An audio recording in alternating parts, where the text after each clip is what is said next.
The moment this story truly began, nobody was standing inside a palace.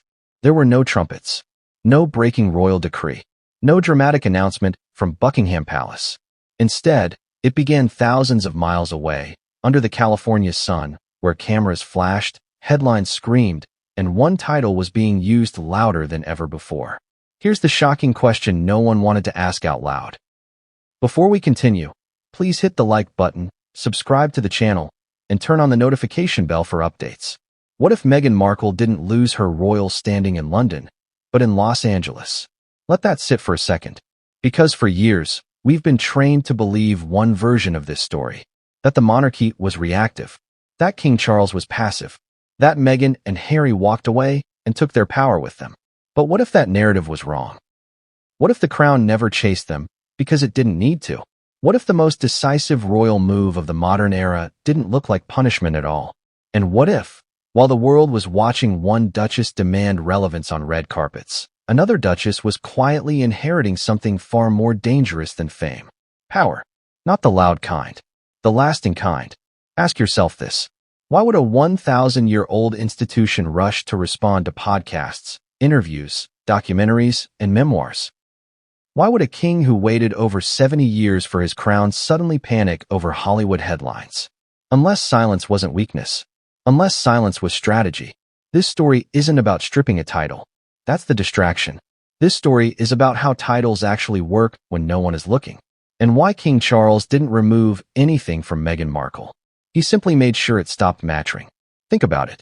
For years, every discussion about Meghan has circled the same questions. Will her title be removed? Can Parliament take it away? Why hasn't the king acted? What is the palace afraid of? But those questions miss the point entirely. Because the crown doesn't win by reacting. It wins by outlasting. And while public attention stayed locked on Meghan's next move, the monarchy was quietly repositioning its pieces. Not dramatically, not emotionally, but deliberately, like a chess player who knows the game is already decided and is simply waiting for the other side to realize it. Here's the first uncomfortable truth. Meghan believed the title gave her power. The monarchy knew the title only gave her visibility. And those two things are not the same. Visibility burns fast.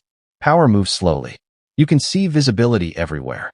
In magazine covers, in interviews, in viral moments. But power? Power doesn't trend. Power is who gets invited into the room when the cameras leave. Power is who the institution trusts when stability matters more than popularity. Power is who can act without explaining themselves. And that's where this story begins to turn. Because while Meghan's title was being amplified in America, something subtle was happening back in the royal system. A shift so quiet most people missed it. A role being filled without fanfare. A presence growing without headlines. A woman stepping forward without demanding attention. Her name? Sophie. The Duchess of Edinburgh. Now, before you dismiss that name, ask yourself something. When was the last time Sophie made headlines for drama? Exactly. And that's precisely why this matters. Because the monarchy doesn't reward noise. It rewards reliability. And at the exact moment Meghan's title became a brand, Sophie's role became something else entirely. A stabilizer. A placeholder. A safeguard. But this didn't happen overnight. This was years in the making. And King Charles was watching the entire time. Let's talk about timing. Why now? Why does this story matter at this exact moment? Because King Charles is no longer playing for the future. He is playing for his legacy. Unlike his mother, Charles does not have decades to let controversies fade. Every decision now defines how history will remember him. Was he the weak king who let the monarchy fracture? Or the transitional king who quietly secured it? And here's where the narrative everyone accepted starts to collapse. Because Charles didn't need to confront Meghan directly. He didn't need to revoke anything. He didn't need a public showdown. All he needed to do was wait. Wait for overexposure to do what punishment never could. Wait for the title to become so commercialized that it lost its mystique. Wait for Hollywood to realize that royal proximity without royal backing has an expiration date. And while the spotlight stayed fixed on California, Charles made a move so subtle it barely registered. He didn't elevate Sophie with noise. He elevated her with responsibility. The kind that doesn't trend on social media. The kind that doesn't generate outrage. The kind that signals trust inside the institution. Here's the contradiction that shocks people once they see it. Meghan was louder than ever, yet her influence was shrinking. Sophie was quieter than ever, yet her importance was growing. And this wasn't accidental. Because in the monarchy, silence isn't absence. It's positioning. Now ask yourself this. Why Sophie? Why not Kate? Why not Camilla? Why not someone more visible? Because Kate represents the future, and Sophie represents continuity. Kate cannot be dragged into controversy. She is protected. Sophie, on the other hand, is insulated by invisibility. She doesn't provoke reaction. She doesn't generate backlash. She simply works. And that made her the perfect counterweight. Not to Meghan the person, but to Meghan the symbol. Because symbols lose power when the institution replaces what they represent. And that replacement doesn't need an announcement. It just needs consistency. While Meghan's title was spoken loudly on American talk shows, Sophie's role was being acknowledged quietly behind palace walls. Different audiences, different purposes, different outcomes. Here's where it gets uncomfortable for a lot of people. Because this wasn't about revenge. It wasn't about punishment. It wasn't about humiliation. It was about containment. The monarchy didn't need to defeat Meghan. It needed to outgrow her. And outgrowing someone looks boring from the outside. No drama. No confrontation. No victory lap. Just irrelevance creeping in. Slowly. Quietly. Until one day, people start asking a different question. Not, why hasn't the king acted? But does the title even work anymore? And that's when the chaos begins. Not in London, but in Los Angeles. Because Hollywood loves titles. But only when they open doors. Only when they carry institutional weight. Only when they feel rare. Once that rarity fades, so does the leverage. And that's when whispers start. Behind closed doors. In boardrooms. At invitation-only events. Is she still connected? Does the palace back her? Or is this just branding now? Those whispers don't explode overnight. They spread. And while Meghan continued fighting a public battle, the monarchy had already moved on to the next phase. Which brings us to the moment nobody noticed at the time. The moment when the palace stopped responding altogether. Not because it had nothing to say, but because the game had changed. And in chess, when your opponent doesn't realize the board has shifted, the end comes quietly. Because the truth is this. By the time Meghan realized something was wrong, she wasn't being attacked. She was being bypassed. And someone else was already standing where the crown needed stability most. But that raises one final question we haven't answered yet. What exactly did Sophie take over? And how did a title stay intact, while completely changing hands in every way that mattered?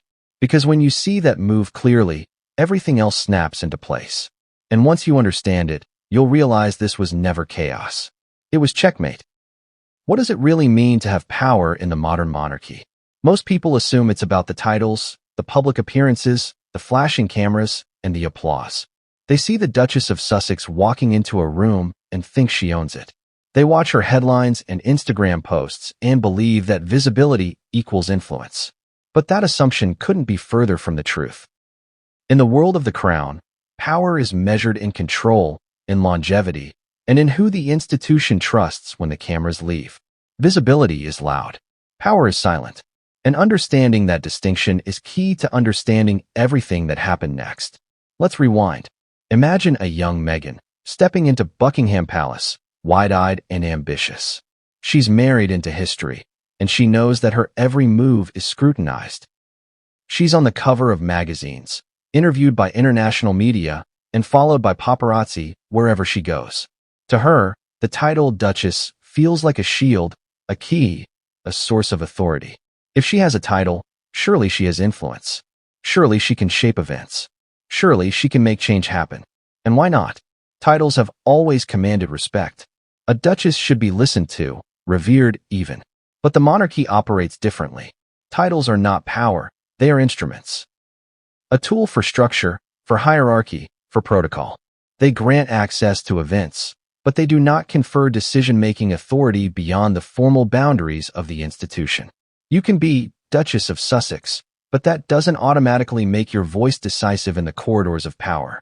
You can be visible everywhere, but if you're outside the inner circle, your influence is largely symbolic. And that is where Meghan's first mistake lay. She mistook visibility for leverage, headlines for authority, celebrity for control. Think about it. When you watch a royal wedding, a gala, or a public event, it's easy to be deceived. The cameras see glamour. The public sees confidence. But behind those golden frames, the institution is operating according to rules that few outside understand. Every handshake, every seating arrangement, every ribbon and title is meticulously calculated. The monarchy's power isn't in appearances. It's in the invisible agreements, the strategic positioning, and the long game that spans decades. And this is where the illusion of power becomes deadly. You may feel influential, but influence without context is fragile. Loudness can backfire. Visibility can be a trap. Meghan wasn't alone in believing in the illusion. History is filled with figures who mistook spectacle for substance. Every dynasty has had a celebrity in residence who turned headlines into assumed authority, only to find that influence requires trust, discretion, and alignment with the institution's priorities. Charles himself had witnessed this firsthand with Diana. Public adoration can give temporary advantage, but it cannot replace strategic trust. That's why, years later, he approached Meghan's presence with caution, calculating every move, every interaction, and every public statement. He knew that visibility is seductive but transient, and he wanted something enduring. So how did Meghan attempt to wield her perceived power? In LA, the pattern becomes clearer. Every media appearance, every interview, every deal for a book or a podcast was an attempt to leverage the title into real-world influence. But influence requires authority recognized by those who actually control the levers: the palace, the monarchy, the inner circle. Without that recognition, visibility becomes performative, a loud echo without traction. The more she amplified the title in public, the more detached it became from its real power. Each headline reinforced her fame, but the foundation of institutional authority quietly slipped away. At the same time, Sophie was playing a different game entirely. While Meghan's power was measured in external validation, Sophie's power was measured in internal trust. She did not need headlines. She did not need a personal brand. She did not need Hollywood or Instagram or podcasts. Her influence came from consistency, reliability, and alignment with the crown's priorities. She understood the difference between being seen and being counted. And that distinction is critical. The monarchy values reliability over spectacle. It rewards quiet competence over theatrical assertion. Sophie's invisibility became her strength. While Meghan broadcasted loudly, Sophie accumulated influence silently. Consider this analogy. Visibility is like a bright firework in the night sky.